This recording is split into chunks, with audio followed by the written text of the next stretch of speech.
psicólogas por aí que cobram 400, 500 reais o valor da sessão, que tem faturamento aí de 25, 30 mil reais por mês. Afinal de contas, o que elas fazem de diferente, mesmo trabalhando sozinhas, mesmo atendendo dentro dos seus consultórios? Seja muito bem-vinda ao nosso Dona Cash Psi de hoje, onde neste programa eu ajudo você, psicóloga, a se reorganizar na sua vida profissional e, claro, se concentrar naquilo que importa, que são os seus atendimentos. Para quem não me conhece, eu me chamo Marlise Alves, eu sou contadora, sou mentora de psicólogas e criadora do método Dona, onde nós trabalhamos 4 pontos: dinheiro, organização, negócios e ação. E no episódio de hoje eu vou revelar aí o que algumas psicólogas andam fazendo para cobrar aí bem, né? Cobrar 400, cobrar 500 reais, ter um faturamento de 25 mil reais por mês, de 30 mil reais e ainda com mais um detalhe, muitas vezes com pouco tempo de formado, com menos tempo de formado do que você. Será que o tempo é uma garantia de cobrar mais? Já não sei mais. Vamos juntas? Seja bem-vinda por aqui. Eu vou falar então nesse conteúdo de hoje a estratégia capaz de gerar esse resultado, e ela tem um nome, sabia? Se chama marketing de conteúdo. Fica comigo que eu vou falar mais sobre isso. Os benefícios dessa estratégia não só para psicólogas, né, mas também para toda a comunidade em geral, para as pessoas que vão absorver esse conteúdo. Quais são as diferenças aí entre uma psicóloga que cobra 100 para uma psicóloga que cobra 500 aí dentro dessa realidade, e como aplicar, como começar a aplicar essa estratégia. Eu vou trazer um passo a passo aí bem simples para esclarecer alguns pontos. Então já pega aí papel e caneta. Vou falar sobre isso e temos aí um esquema para ser feito. Importante dizer que eu não vou falar nesse vídeo, né? Ele não é sobre nenhum método mágico, não é sobre varinha de condão, não é sobre, agora vai triplicar o faturamento da noite para o dia, não é isso. Essa estratégia, ela tem uma base de trabalho real, trabalho constante, trabalho de tempo. Então, envolve aí disciplina, envolve tempo e envolve dedicação. Não é tão simples quanto você pensa, mas é possível. Quero te trazer que é possível. Essa estratégia, até trazendo mais detalhes aqui para você, né? Ela aumenta a percepção de valor com pouco investimento financeiro, eu digo, né? Você investe muito mais o seu tempo e o seu conhecimento do que o dinheiro em si. E obtém a atenção, você se conecta com as pessoas, né? A partir do marketing de conteúdo, começa a entregar, gerar valor, ajuda as pessoas nas suas questões diárias, e isso já faz com que as pessoas se qualifiquem para vir para a terapia. Elas vão dizer, olha, eu quero fazer terapia com a fulana, o ciclano, porque realmente o conteúdo dela, eu me conecto com ela. E também com tantos outros projetos que você pode ter na sua clínica. Afinal de contas, né, você não está se conectando comigo nesse momento?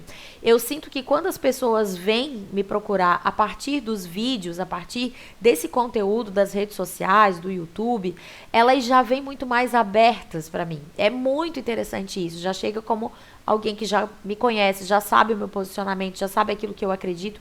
Então isso facilita muito essa construção de elo, construção de laço entre cliente e entre terapeuta. Segundo ponto aqui, essa estratégia ela ajuda até mesmo aqueles que não podem pagar por terapia. Você já pensou nisso? Que quando você produz conteúdo para uma gama de pessoas, né, as pessoas são beneficiadas com esse conteúdo também. É claro que não vai ser uma terapia, não é igual o atendimento individual, mas aquela temática ali que você conduz, aquela temática que você traz já está ajudando alguém. E o terceiro ponto, né, por que essa estratégia é importante? Porque ela te permite subir o preço dos honorários. Essa parte é muito importante, né, subir o preço dos honorários. Por quê? Porque você vai ter sempre agenda cheia e lista de espera. As pessoas passam a te conhecer, passam a saber sobre o tema que você fala, consequentemente aumenta a tua procura e você pode aumentar os teus honorários. Bom, né? Mas vem aqui algumas perguntas juntos, né? Porque alguns psicólogos com menos experiências cobram mais, né? E lotam as suas agendas, mesmo não sendo tão experientes assim. E aí eu quero trazer para você, né? Eu ministrei um workshop há um tempo atrás, acho que deve fazer uns 4 meses mais ou menos, para um grupo de psicólogos aqui na minha cidade, em Florianópolis. E teve uma discussão sobre esse posicionamento nas mídias sociais, se eu tenho que me posicionar ou não. E foi bem interessante, porque tinha uma psicóloga ali no grupo que já atuava já há mais ou menos 10 anos. E ela cobrava ali em torno de R$ 150 a sessão. E ela era taxativa ao dizer que ela não ia entrar em rede social, que ela não ia produzir conteúdo, que ela não gostava disso, que ela achava um absurdo as dancinhas, ela agia dessa forma, né? Tudo bem, o grupo começou uma discussão, alguns concordaram, outros não. E aí teve uma menina que levantou a mão, fazia 1 ano e meio que ela estava formada, né? E ela comentou que ela produz conteúdo para rede social, ela produz para o Instagram, né? Conteúdo com consistência, conteúdo sério, conteúdo dedicado. E a sessão dela estava em R$ 220 e a agenda praticamente cheia. Então, ela só trouxe aquele exemplo para mostrar, né, que é possível, sim, trilhar um outro caminho. E eu trago também esse exemplo aqui para talvez abrir um pouco a tua mente e pensar, será que você já está entregando conteúdo aí nas redes sociais? E não é só de rede social, eu já vou abrir esse ponto, né? Existem outras formas aí de você entregar conteúdo. E o segundo ponto aqui que eu quero te trazer, né, são exemplos do que aconteceu, inclusive comigo. Eu levei uma pessoa muito especial para mim, numa médica, que é minha cliente também aqui da contabilidade, e ela é psiquiatra. E dentro desse tratamento, foi sugerido que ela fizesse uma terapia presencial aqui na minha cidade, Florianópolis. E sabe qual foi a indicação, né? A gente perguntou, mas doutora, tem alguém para indicar? Ela assim, olha, eu quero que a nossa paciente procure, né? Mas eu vou dar 3 indicações. Ela passou 3 Instagrams de profissionais que estavam focados em adolescentes. Então, essa adolescente da qual eu acompanhei, ela foi junto, claro, né, na consulta, saiu de lá com 3 Instagrams e a partir dos Instagrams, de conhecer como é que a pessoa fala, conhecer aquilo que posta, saber como é que é, um pouco mais sobre aquilo que acredita, ela escolheu uma das 3 pessoas e está em terapia já até hoje, com ótimos resultados. Então, a pessoa já vai certeira, sabendo que eu quero fazer terapia contigo. A escolha da minha terapeuta atual também foi muito disso. Ela já é uma conhecida minha de muitos anos, né? A gente fez uma disciplina junto lá quando eu comecei a psicologia, 2005, 2006, era bem próxima de mim, a gente se afastou por um grande tempo, e eu comecei a acompanhar as postagens nas redes sociais e vi que ela estava fazendo uma pós-graduação, estava fazendo algumas formações de temas que me interessavam em trabalhar. E foi assim que eu me aproximei dela. Claro que a gente teve que fazer um contrato, né, no sentido de você se sente confortável em fazer terapia comigo, né? A gente tem uma boa parceria aí de terapeuta e de cliente. Então, trago esses 3 exemplos aí como prova viva, né, de que é possível sim a gente usar de conteúdo para atingir outras pessoas. Agora, é claro que se você tomar essa decisão, eu acredito que é sempre uma decisão. Você pode ter aquela questão, né? Mas e a vergonha, né? Nossa, agora os meus parentes vão me ver na rede social, os meus parentes vão me ver na internet, colegas de turma. Eu quero te dizer o seguinte, que todo mundo começa pequeno. Os primeiros vídeos que eu gravei, sei lá, 4, 5 anos atrás, era muito travada para falar, né? Não conseguia falar direito, não conseguia falar com espontaneidade, tinha um sorriso meio estranho, né? Às vezes eu me olho e digo, meu Deus, né? Parece tão que não era nada natural, né? Porque realmente eu estava forçando, eu estava aprendendo, estava forçando, estava tentando parecer um personagem que talvez eu não fosse, né? Então hoje já vejo que os meus vídeos já começam a ser mais naturais. E vergonha sempre tive. Muitas pessoas me diziam, nossa, agora tu tá famosa. Essa era a frase que eu ouvi, agora tu tá famosa, tá na internet. Oi, né? Só estou colocando conteúdos na internet, colocando conteúdos à disposição das pessoas. Então tem aí uma grande diferença, né? Agora, a verdade, né, é que as pessoas não têm coragem para fazer. Seja colocação de vídeos, não precisa ser vídeo também, pode ser post, né? Você pode escrever algo. Isso estou falando de rede social, mas eu vou até segurar esse tema aqui porque eu já vou te dar algumas dicas bem legais.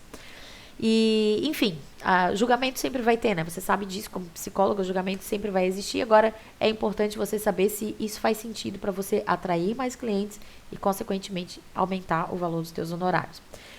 Tem pessoas que vão te dizer, isso não vai dar resultado, ou até mesmo você pode estar pensando, eu não acredito que isso vai dar resultado, o que importa são todas as a graduação, todas as pós que eu já fiz, o meu currículo, e eu vou esperar indicações. Indicações funcionam? Sim, funcionam muito bem, e tem psicólogas com agenda lotada somente de indicação. Agora, se não está funcionando para você, eu te diria para você começar a cogitar a possibilidade de produção de conteúdo, que pode ser escrito, pode ser de vídeo, pode ser de postagem, a gente já vai falar sobre isso. E tem uma outra coisa, né, que acontece. A gente começa a ser chamada de blogueira. A blogueira tá só postando coisa agora. Começa mesmo, e eu vou te dizer que sim. E ou tu leva na brincadeira e diz que isso é uma verdade, ou tu mostra para as pessoas a seriedade do teu trabalho. Olha quantas pessoas que são impactadas a partir de um vídeo que eu gravo, a partir de um conteúdo que eu produzo. E essa é a diferença que deve acontecer aí para você. Vamos lá, quero continuar aqui, espero que esteja fazendo sentido. Já me conta aqui nos comentários, né, como é que é esse tema aí para você. Tem um problema nisso tudo, né? O problema é que várias profissionais, né, quando a gente fala sobre esse tema, e eu espero que você esteja aqui comigo, porque algumas com certeza já desligaram esse conteúdo antes e já foram embora antes de escutar essa parte, que é, na verdade, aquilo que eu vou ensinar pra você, né? O problema é que várias profissionais, quando começam nessa produção, acham o quê? Que vão ter que fazer dancinha de rios. Não é isso que eu tô falando. Acreditam que os resultados são rápidos, também não é isso que eu tô falando. A gente vai precisar de consistência e de tempo. E enxergam o Instagram, por exemplo, como é uma das mídias que pode ser utilizada, como apenas uma distração. Entram lá para se distrair. Mas, será que a gente não tá... Por onde será que a gente está se conectando agora, né? Eu estou gravando esse conteúdo para o YouTube, mas partes dele também vão para o Instagram. Será que a gente está se conectando em um desses dois canais? Me responde aqui embaixo nos comentários, né? Ou talvez até na plataforma de podcast, aonde que nós estamos nos conectando. Se nós nos conectamos por aqui, é possível que você seja também achada por uma possível cliente, um possível paciente futuro que queira fazer parte aí da tua lista de espera. Já pensou nisso? Outro ponto, né? O que é esse marketing de conteúdo, né? Como fazer pra gente alavancar a nossa carreira? E por que eu trago esse assunto, né? Porque ele tem tudo a ver com o teu financeiro. Se o teu financeiro não tá legal, se você não tem tanta procura, se o teu ticket tá baixo, talvez você precise se posicionar de uma maneira diferente. E aí dentro dessa parte de marketing de conteúdo, ele precisa servir alguém. Servir quem? A tua audiência. As pessoas que você quer atingir com aquele conteúdo. Então, essa é a grande questão de marketing de conteúdo. E eu tenho certeza que você... Aí, por exemplo, no teu Instagram ou no teu YouTube, segue pessoas, acompanha pessoas que produzem conteúdo que faz sentido para você. No YouTube, principalmente, quando se quer estudar de uma maneira mais profunda. No Instagram, quando quer pegar dicas, pegar algumas coisas menores. Mas em todos os casos, no Instagram, para fazer relacionamento, né, com quem está do outro lado.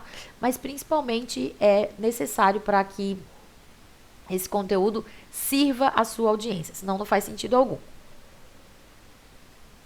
Veja que redes sociais, Instagram, Facebook, LinkedIn já é vista como só de trabalho, né? Mas essas 3 redes sociais, elas te mostram para o mundo e fazem com que você se conecte com outras pessoas.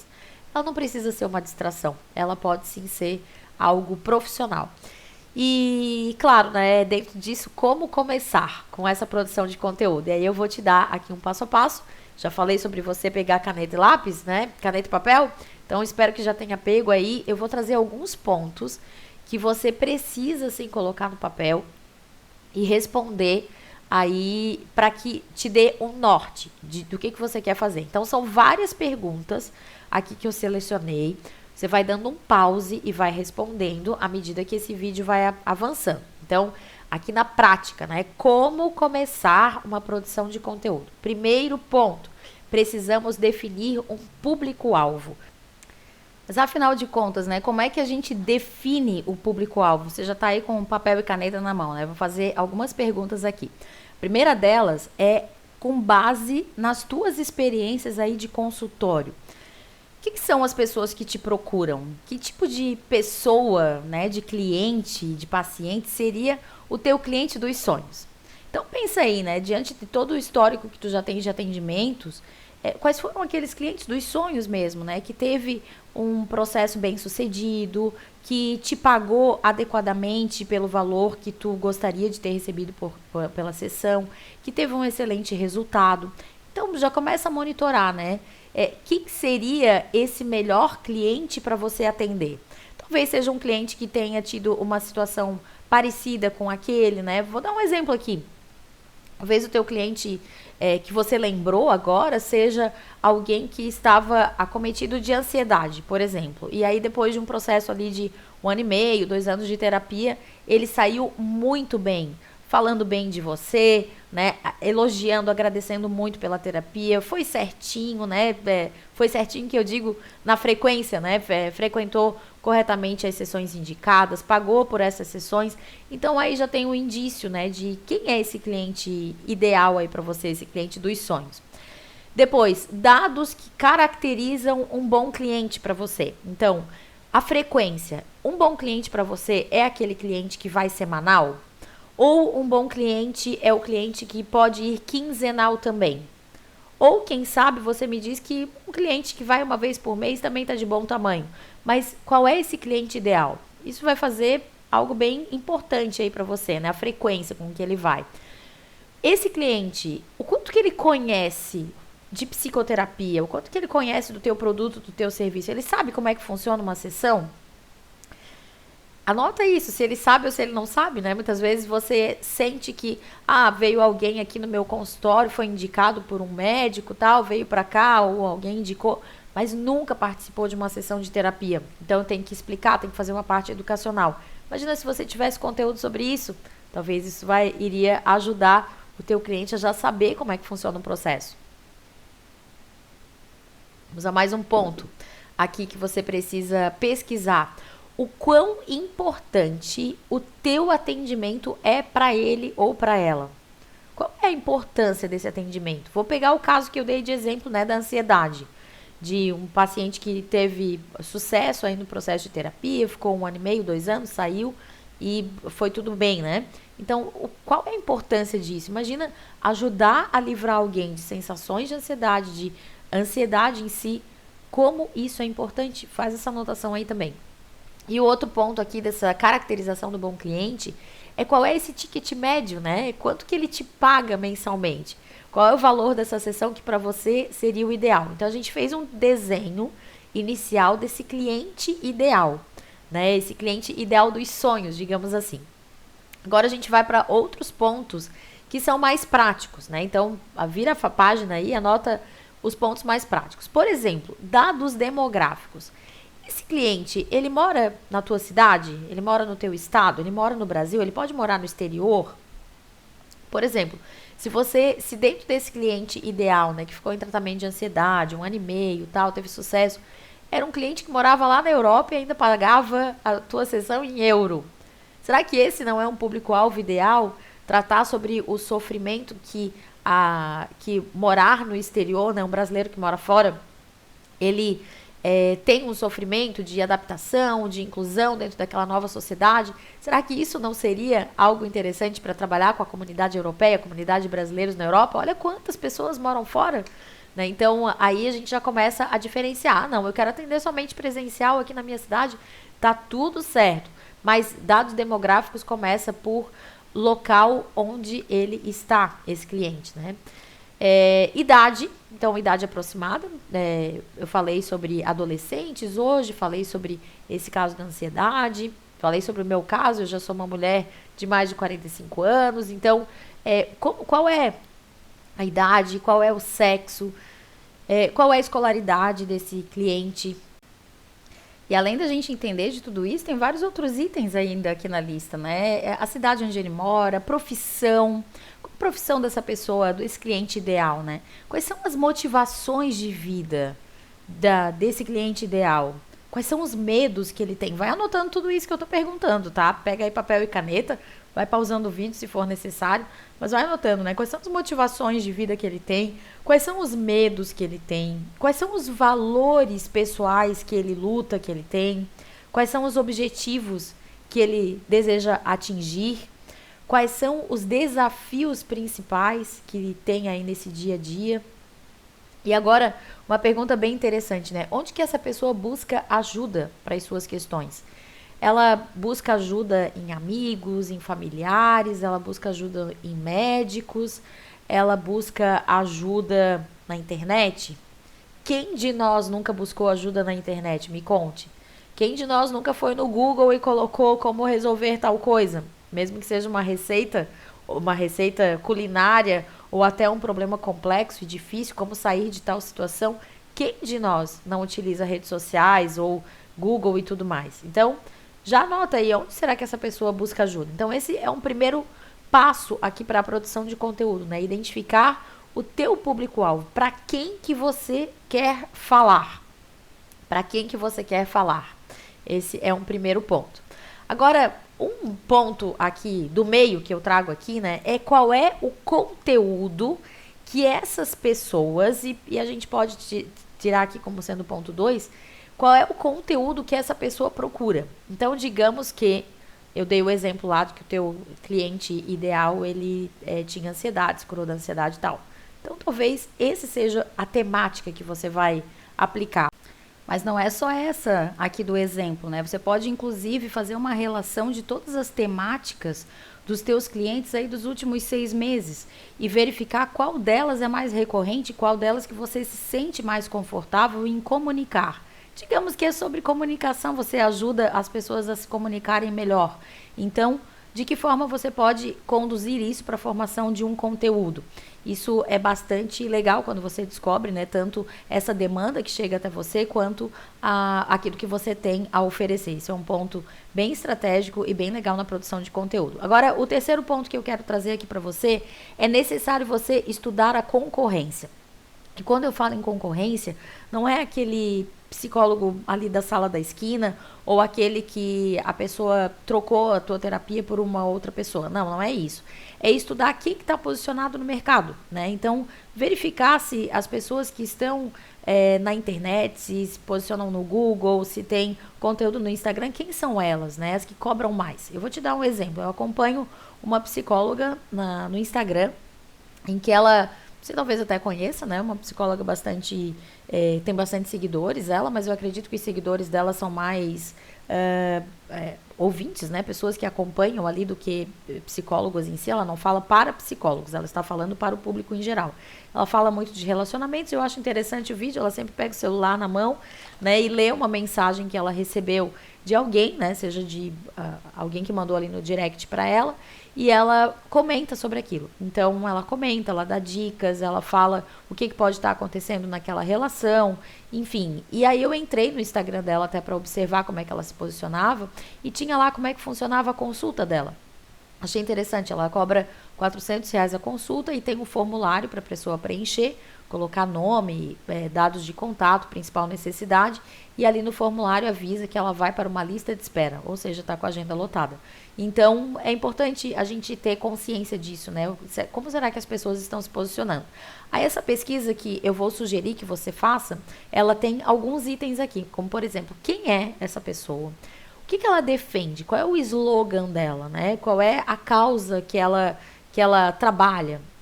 É ansiedade, é luto, é depressão, é pessoas que moram no exterior, é adaptação, é relacionamentos, o que é essa defesa, né? E o terceiro ponto, qual é a rede que essa pessoa mais se posiciona? Ela se posiciona mais no Instagram, as pessoas acompanham ela por lá, é LinkedIn, Facebook, YouTube, é através de um site, um blog, tem um programa na TV. Como é que ela se posiciona? Como é que você enxerga esse posicionamento dela? E aí as próximas perguntas é assim, ó, o que é mais legal nessa pessoa? O que é mais legal que talvez eu pudesse trazer para minha produção de conteúdo? E o que eu abomino? A outra pergunta, o que eu abomino que eu não quero isso na produção de conteúdo de jeito nenhum? E aí, claro, se você descobrir quanto que essa pessoa cobra por sessão, vai ser excelente. Então, nós falamos aqui de 3 pontos principais para você produzir conteúdo, né? A primeira, definição do público-alvo. A segunda, identificar sobre aquilo que você quer falar e que o teu público quer ouvir. E o terceiro ponto, estudar a concorrência. Isso vai ampliar aí o teu leque. Agora eu quero te convidar a pensar sobre uma coisa. Ponto inicial, né? Qual é o lugar que você quer oferecer esse conteúdo? Se é virtualmente na internet, onde que você quer colocar? Você quer gravar vídeos e colocar no YouTube? Você quer gravar conteúdos e colocar no Instagram? Quer gravar stories no Instagram? Quer fazer post com texto no Instagram? Quer fazer blog? Quer construir um site para que as pessoas te achem na pesquisa do Google? Quer levar esse conteúdo para o LinkedIn, para o TikTok, para o Twitter? Onde você quer se posicionar? Esse é um ponto central. E aí depois o segundo ponto é qual é a frequência. Como que vai ser essa frequência? Você decide que vai fazer isso uma vez por mês? Será que é suficiente? Você decide que vai fazer isso semanal? Decide que vai fazer isso diário? Isso é bastante importante para o teu posicionamento. Quero te lembrar o seguinte, que daqui a um ano você vai ter desejado ter começado hoje essa produção de conteúdo. Então, não perca tempo, né? Arregace aí as suas mangas, ande nessa direção, porque é isso que vai fazer tu te diferenciar e ter a tua lista de espera a partir do momento que as pessoas vão começar a te ver. Talvez daqui a um ano você realmente tenha esse arrependimento de não ter começado hoje. Se você começar hoje, com certeza daqui a um ano a tua agenda está bem diferente da que está hoje. Se você tiver alguma dúvida sobre esse conteúdo, né, deixa aqui nos comentários, por favor, te peço, porque é uma forma da gente saber que esse conteúdo te interessa, podemos aprofundar esse assunto e, consequentemente, posso até convidar algum especialista para vir conversar conosco sobre isso, né? Deixa aqui nos comentários. Eu te vejo, te espero, te encontro no nosso próximo Dona Cash Psi. Até lá!